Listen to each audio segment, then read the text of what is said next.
Hello everyone, welcome to VKC classes. आज हम class 12th की फोर्थ यूनिट शुरू कर रहे हैं और जो हमारी यूनिट फोर्थ है वो है EMI, इलेक्ट्रोमैग्नेटिक इंडक्शन। ठीक है, इसके बारे में हम पढ़ेंगे। तो इसमें सबसे पहले जो टॉपिक आता अपना वो है मैग्नेटिक फ्लक्स, या फिर इसे हम कह सकते हैं मैग्नेटिक फ्लक्स डेंसिटी, कि मैग्नेटिक फ्लक्स डेंसिटी क्या होती है। तो देखिए, मैग्नेटिक फ्लक्स क्या होता है कि हमने मान लिया जैसे हमारे पास ये कोई पर्टिकुलर एरिया है, इस एरिया के अंदर कितनी number of magnetic field lines pass करवा रहे हैं हम नॉर्मली, तो वो हमारे पास किसके बराबर होगा, वो उसके मैग्नेटिक फ्लक्स के बराबर होगा। ये आपकी इस प्रकार से भी हो सकती है। कंडीशन क्या है कि हमारे पास ये जो मैग्नेटिक फील्ड लाइंस हैं ये कैसे होनी चाहिए, नॉर्मली होनी चाहिए। ठीक है, तो उसे हम क्या कहेंगे, मैग्नेटिक फ्लक्स कहेंगे। तो देखिए, total number of magnetic lines of force crossing normally through that surface. ठीक है, और इसको हम किससे डिनोट करते हैं, फाई बी से करते हैं। ये इस प्रकार से जैसे डायग्राम के अंदर दिखा रखे हैं कि ये एरिया हो गया हमारे पास पर्टिकुलर कोई, और इसके अंदर नॉर्मली जो है मैग्नेटिक फील्ड लाइन पास करवा रहे हैं।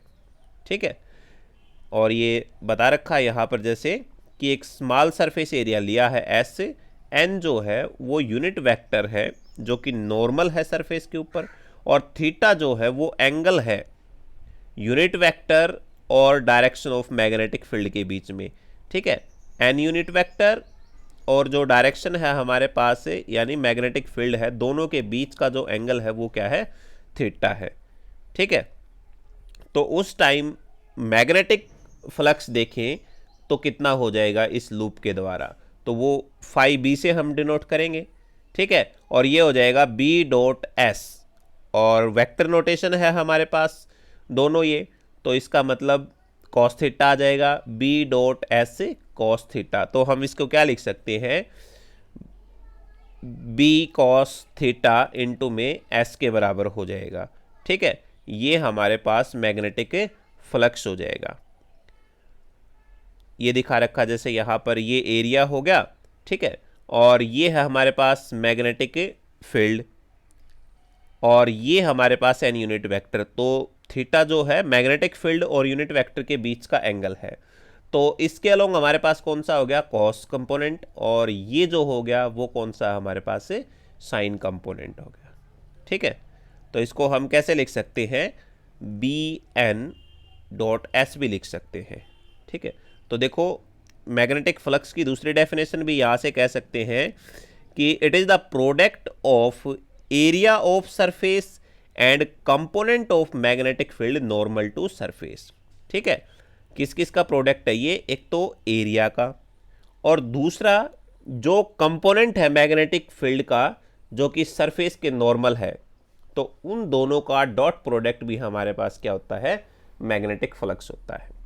ठीक है, तो अब बात करते हैं कि मैग्नेटिक फ्लक्स है वो मिनिमम कब होगा और मैक्सिमम कब होगा।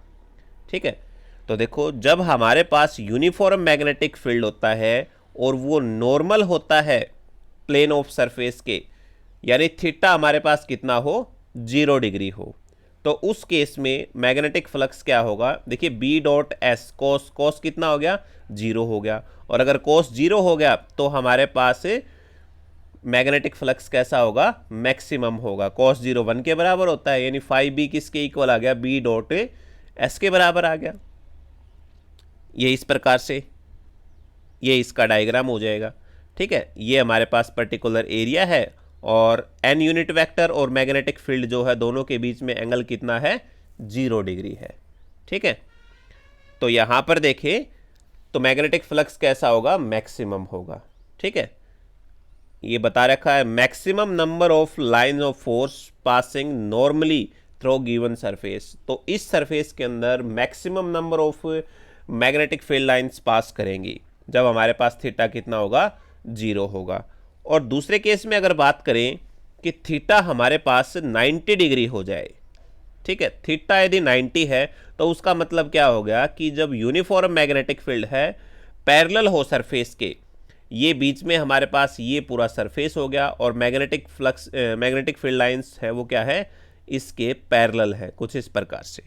ठीक है, तो उसमें देखिए फाई बी किसके बराबर हो जाएगा, बी डॉट एस कोस 90 के, और कोस 90 कितना हो गया, 0 हो गया। तो इसका मतलब मैग्नेटिक फ्लक्स यहाँ पर कितना हो जाएगा, मिनिमम हो जाएगा। ठीक है, और यानी मैग्नेटिक फील्ड बी जो है ये मान लिया हमने जैसे बी, और ये मान लिया हमने एन यूनिट वेक्टर नॉर्मल, यदि इनके बीच में एंगल 90 डिग्री हुआ तो इसका मतलब हमारे पास मैग्नेटिक फ्लक्स कैसा होगा, मिनिमम मैग्नेटिक फ्लक्स होगा।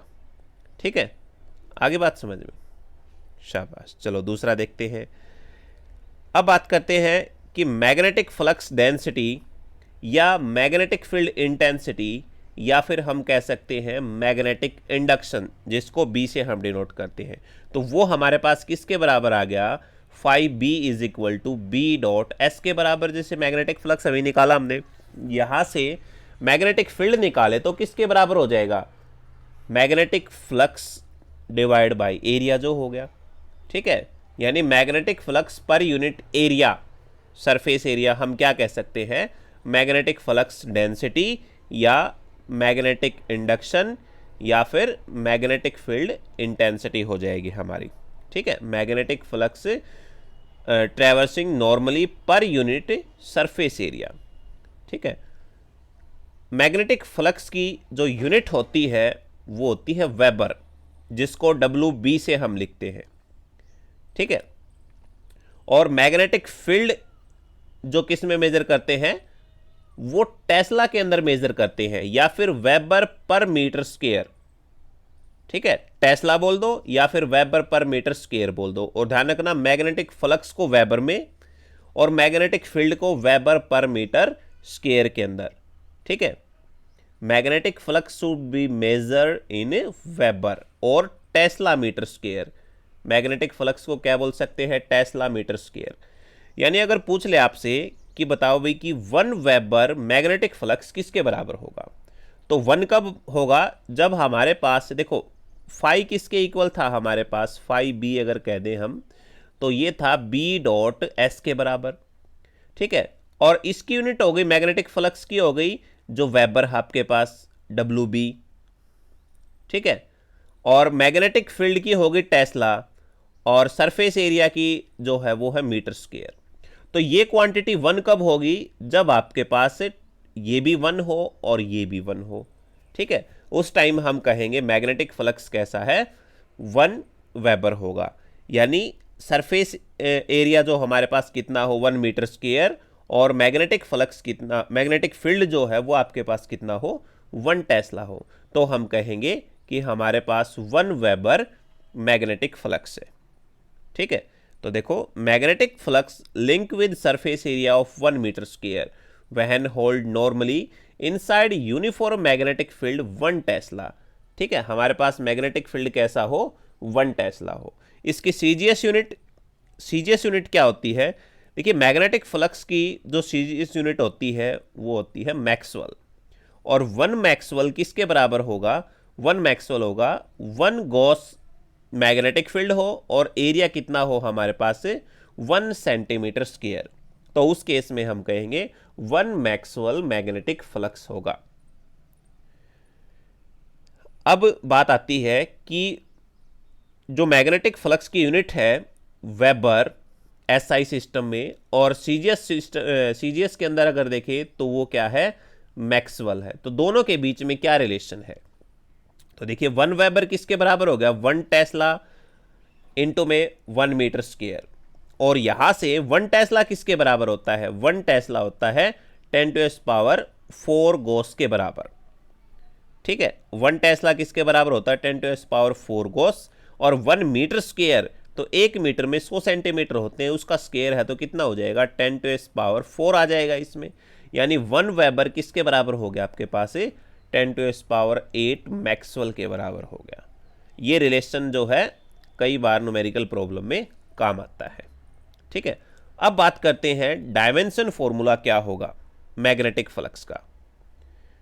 तो डायमेंशन फॉर्मूला देखिए, हमारे पास मैग्नेटिक फ्लक्स किसके बराबर था, B dot S cos theta के बराबर, और यहाँ से मैग्नेटिक फ्लक्स की अगर यूनिट निकालें तो देखिए फोर्स हमारे पास किसके बराबर होता है, फोर्स होता है क्यू वी बी के बराबर। ठीक है, Q V B sine theta हम लेते थे। ठीक है, तो यहाँ पर मैक्सिमम जो फोर्स है वो कब होगा, क्यू वी बी। ठीक है, तो हमने क्या किया कि यहाँ से जो मैग्नेटिक फील्ड है उसकी वैल्यू हमने निकाल ली, तो किसके बराबर हो जाएगी, F divide by Q V के बराबर हो जाएगी। ठीक है, और ये वैल्यू हमने यहाँ पुट कर दी, तो मैग्नेटिक फ्लक्स किसके बराबर आ गया, F divide by Q V dot S cos theta. और यहाँ से अगर देखें तो एफ डिवाइड बाई क्यू की जगह हमने क्या पुट कर दिया, आई टी, क्योंकि करंट जो होता है वो क्यू बाई टी के बराबर होता है, और यहाँ से क्यू की वैल्यू निकालोगे तो हमारे पास जो टी है वो यहाँ आकर मल्टीप्लाई में आ जाएगा, यानी आई टी हमने पुट कर दिया।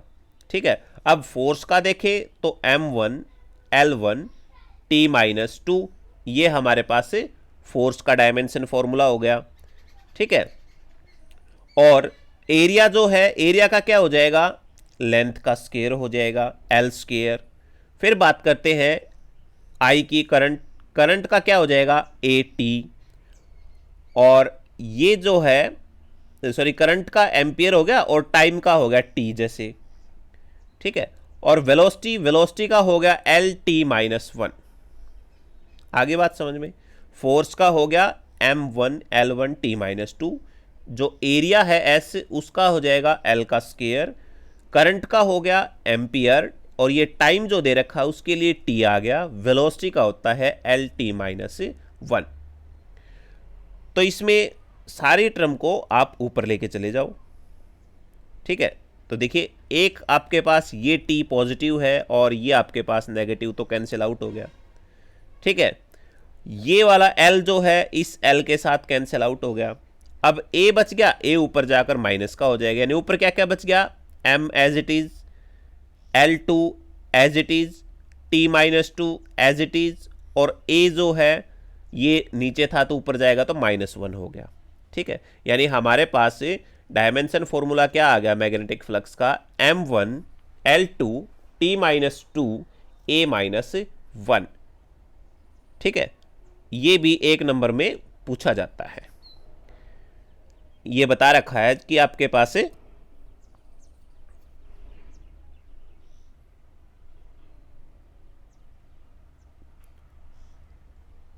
ठीक है।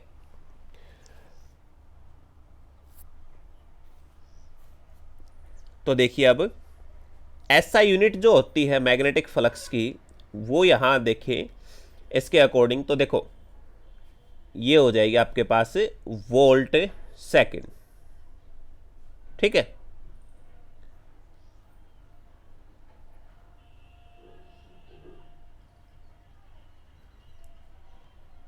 अब मैग्नेटिक फ्लक्स जो है वो पॉजिटिव कब होगा और नेगेटिव कब होगा। देखिए, when a body is present in magnetic field, जब बॉडी मैग्नेटिक फील्ड के अंदर प्रेजेंट हो और आउटवर्ड फ्लक्स हो तो वो कैसा लिया जाएगा, वो पॉजिटिव लिया जाएगा, और वेयर इनवर्ड फ्लक्स जो होगा वो कैसा लिया जाएगा, नेगेटिव। यानी फ्लक्स की डायरेक्शन हमारे पास आउटवर्ड होगी तो हम उसको क्या लेंगे, पॉजिटिव, और यदि फ्लक्स हमारे पास इनवर्ड डायरेक्शन में होगा तो उसको हम क्या लेंगे, नेगेटिव लेंगे। ठीक है, मैग्नेटिक फ्लक्स एक स्केलर क्वांटिटी है, फाई जो है बी डॉट एस जो है, ये दोनों हमारे पास बी डॉट एस वेक्टर हो जाएंगे, और मैग्नेटिक फ्लक्स क्या है कि स्केलर क्वांटिटी है। यानी दो वेक्टर का अगर डॉट प्रोडक्ट करवाएंगे तो रिजल्ट कैसा आएगा, स्केलर आएगा।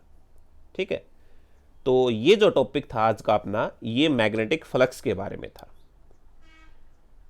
Thank you.